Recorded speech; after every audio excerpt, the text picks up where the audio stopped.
The message arrived on a dying frequency, a whisper, buried in static, weaker than the heartbeat of a dead star. At first, no one noticed it. The command station on Lunar Relay 9 was already drowning in chaos.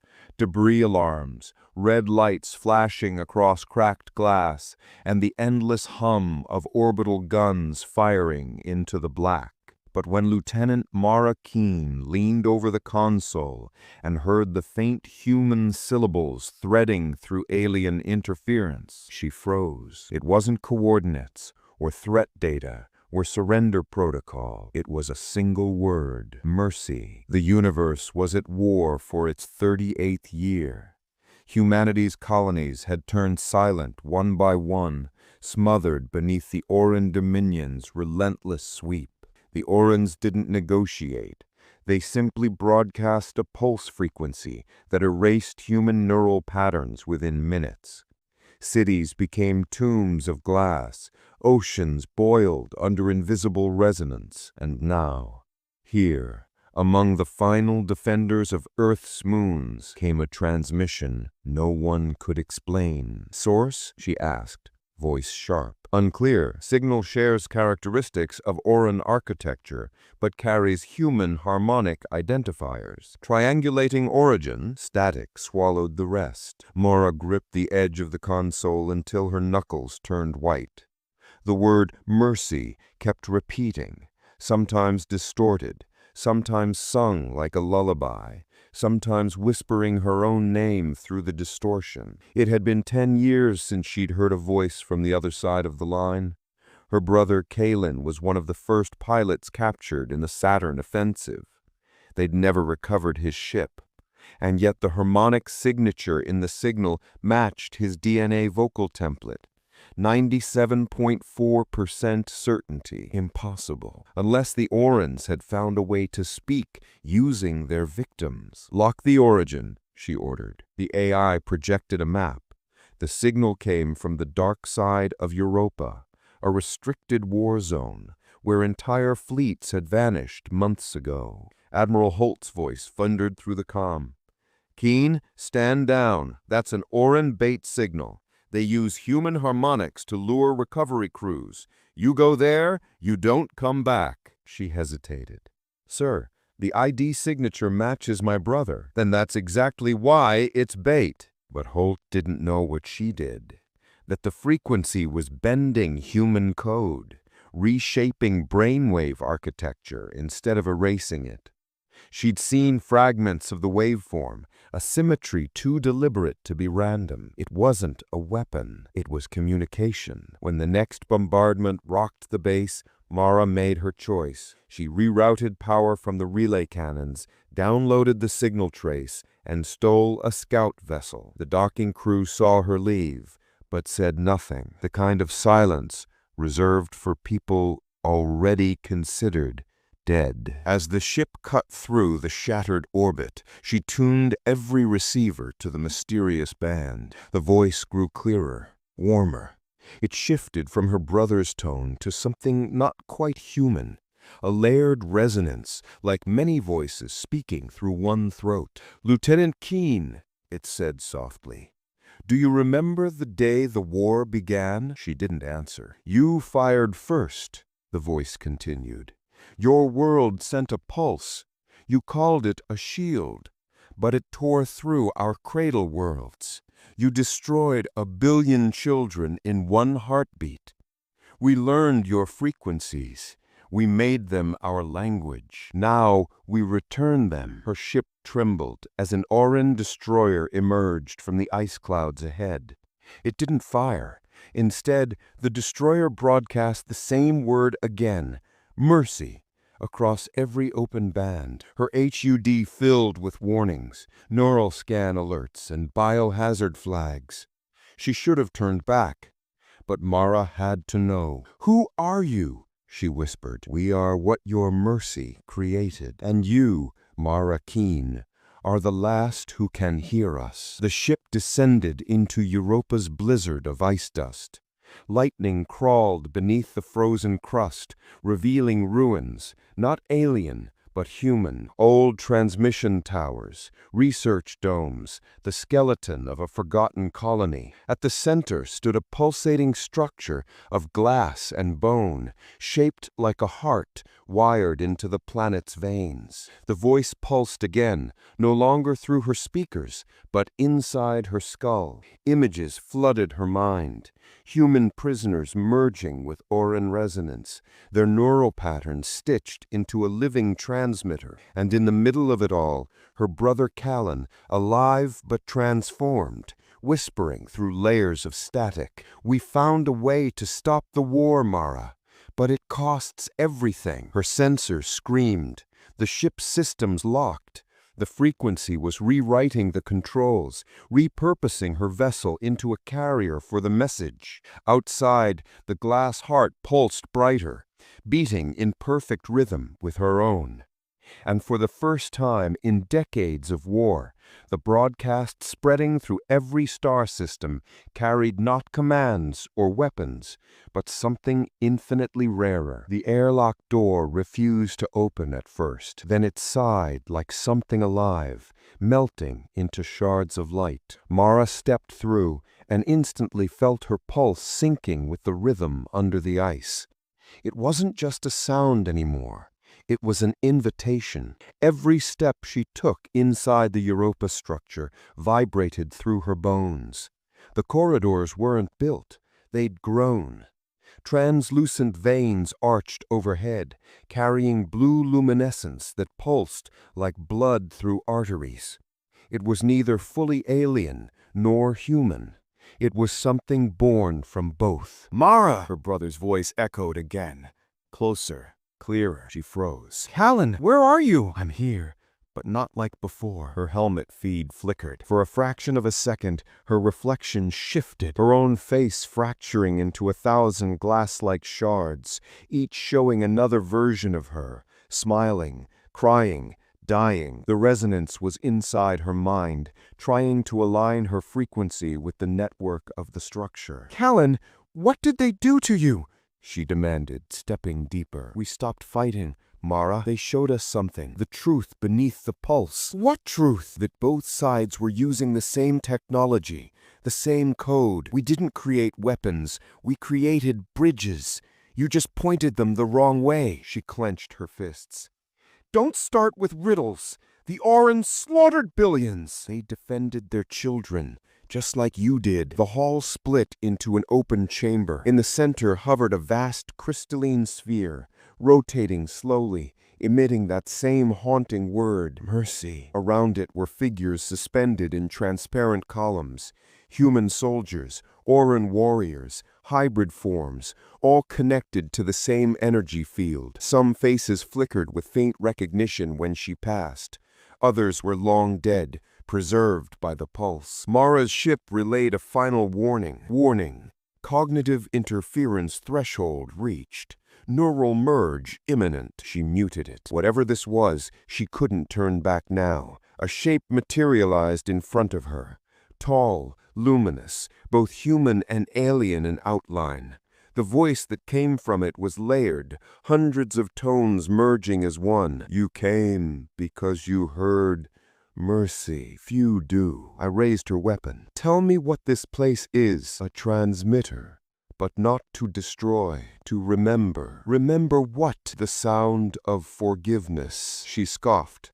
"Forgiveness doesn't stop orbital cannons." "No," it said gently, "but it changes what happens after they stop." Her weapon wavered. Something about the presence felt disarming, sorrowful even. It continued. "The Aurans discovered that consciousness resonates like sound. When you destroyed our homeworlds, fragments of us survived inside your pulse tech. We learned to live within your signals. We heard your memories. We understood your pain." Mara's throat tightened. "You're saying the war made you evolve?" "No, the war made us merge." The sphere above them pulsed harder, casting waves of blinding light. For a second, she saw Callan inside, not in pain, not trapped, but part of the light itself. "Mara," he said, "it's not a prison. It's harmony. You can end the cycle. How? The Auran main fleet is coming for Earth. They'll use the final resonance, a pulse that will erase all human frequencies. But this transmitter can rewrite it, turn destruction into memory. If you link your neural key with mine, the signal will spread mercy instead of death. Her mind raced. Every rule, every instinct screamed it was a trap. But she saw the truth in her brother's face, calm, resolute, carrying the serenity of someone who'd already accepted his fate. "If I do this," she whispered, "what happens to you?" He smiled faintly. "Then I stop being a voice and become what mercy sounds like." Before she could answer, the walls shook violently. Auran ships were descending. The blizzard outside had turned into a storm of plasma and light. Her sensors flared. "Hostile fleet inbound. Nuclear pulse detected. They've tracked your signal. You have to decide now." "Damn it, Callan! This is suicide!" "No, Mara. This is redemption." The structure's energy surged. Every suspended body around her began to awaken, their eyes glowing faintly, not hostile, but synchronized. Human and alien soldiers stood side by side in the stasis chambers, breathing the same rhythm. "They're all connected," Callan said. "We're the same frequency now. All it takes is one mind to guide it." Her hands trembled. She remembered every battle she had fought, every world she'd bombed, every order she had followed in the name of survival, and she realized the war had stopped being about life or death long ago. It had become about vengeance, a cycle of frequencies echoing endlessly through history. She holstered her weapon and stepped forward. "Show me what to do." The being extended its luminous hand.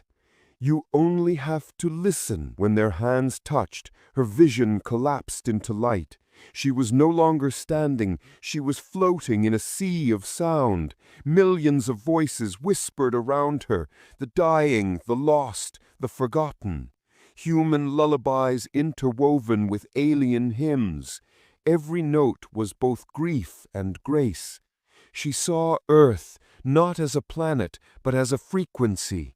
Its people, its cities, its oceans, all vibrating with the same fragile song of survival. Then she saw the Auran home world, once burning, now silent. The two frequencies aligned, hovering on the edge of annihilation. "Mara," Callan said beside her, "you can rewrite the wave." "How?" "Choose mercy." Her neural implant began to overload.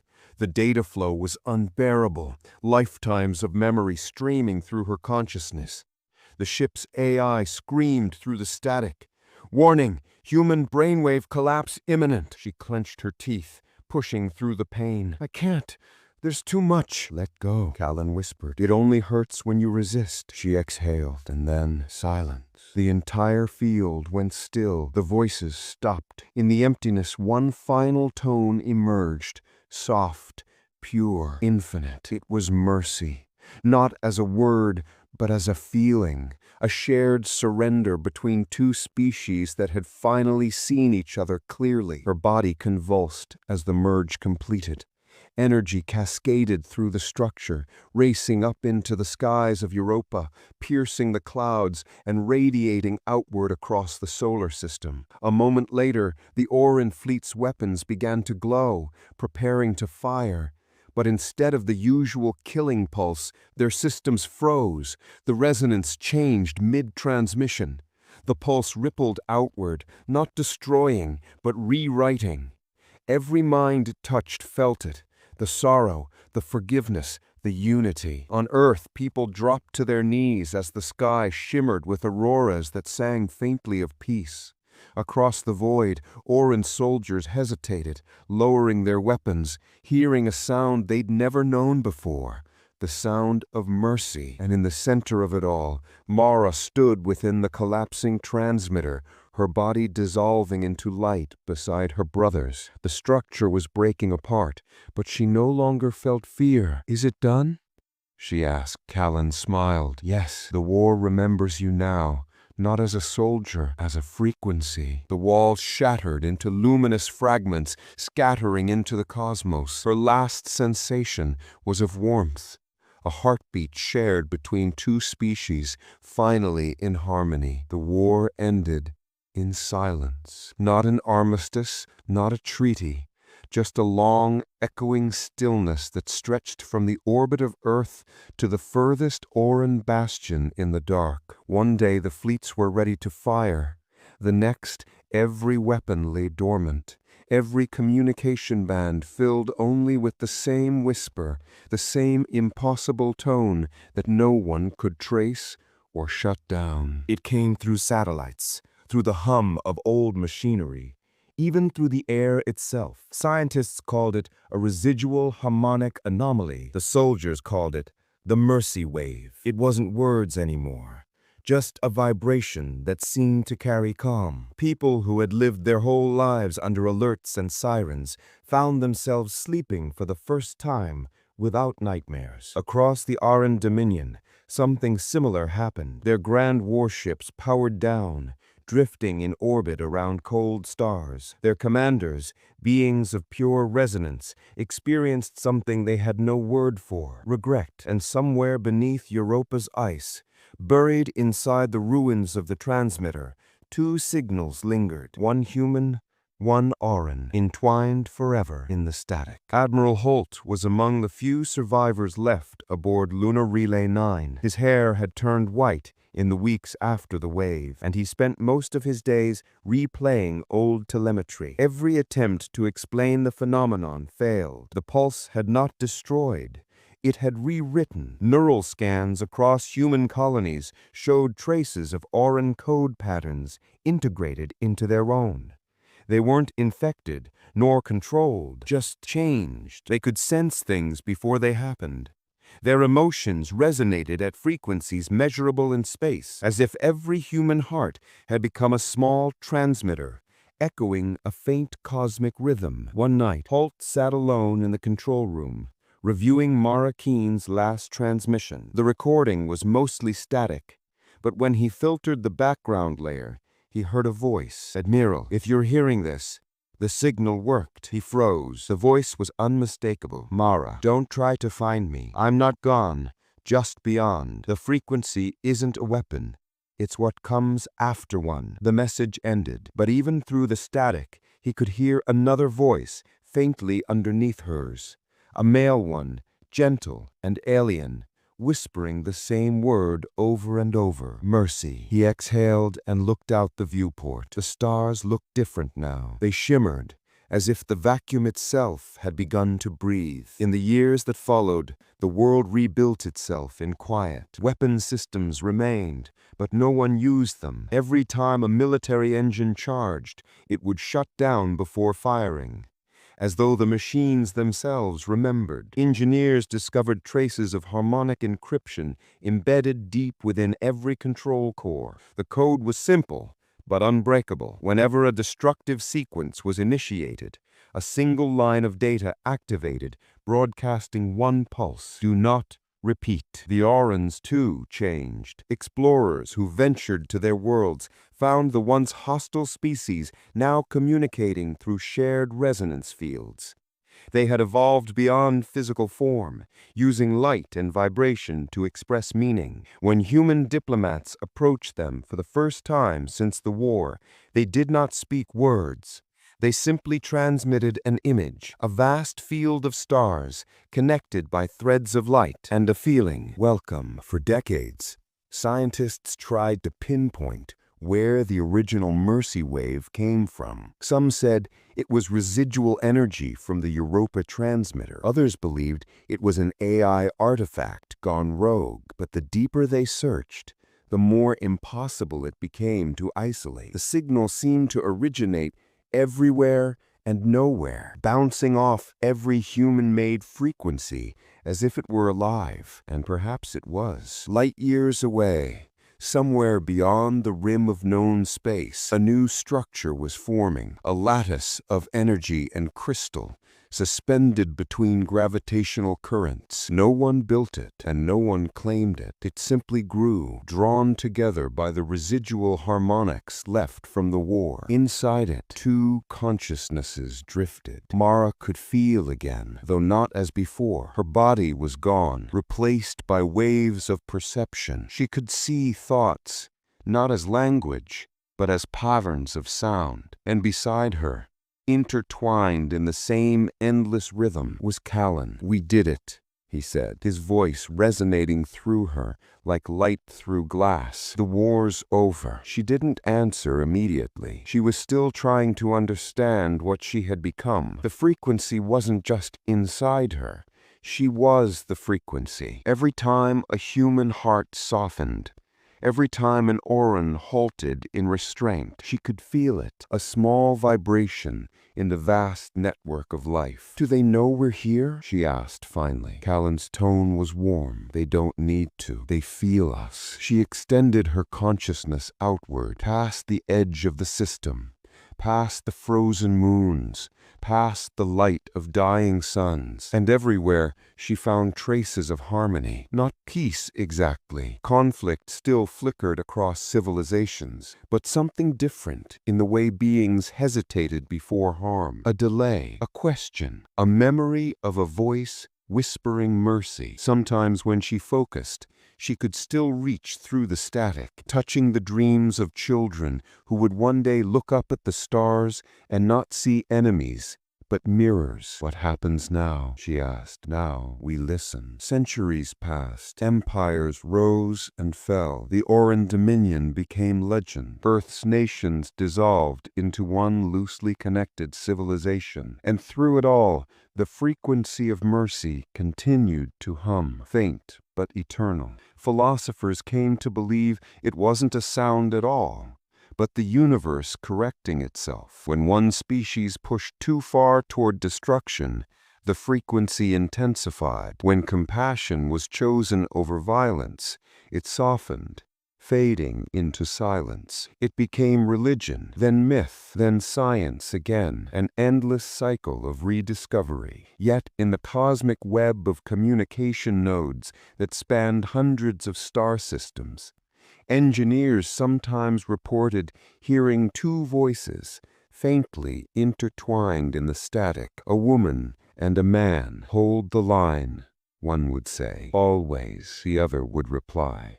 Some claimed it was interference from old Auran tech. Others swore it was the ghosts of the war's end, the souls of those who had become one with the pulse. But for those who truly listened, the pattern was clear. It wasn't just a story.